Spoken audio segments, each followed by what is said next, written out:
mula sa Beitang ito, pangkat faith, at buong puso ko pong pinaniniwalaan na ang tunay na pagmamahal sa bayan ay nagsisimula sa pagmamahal sa ating wika.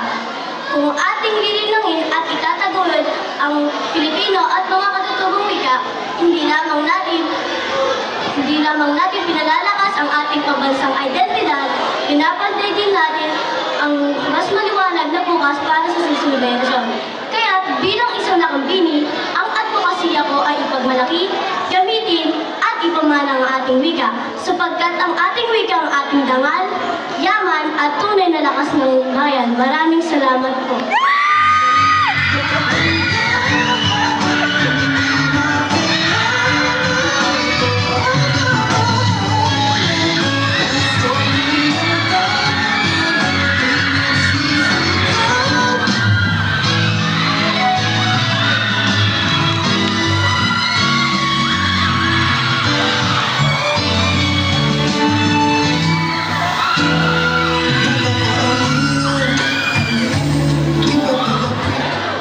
Sa pagdiriwang natin ng buwan ng wika, tayo bilang kabataan ay nararapat na linangin, pagyamanin at ipalaganap ang ating sariling wika. Ang Pilipino at mga katutubong wika ay hindi lamang bahagi ng pagkatao. Ito ay diwa ng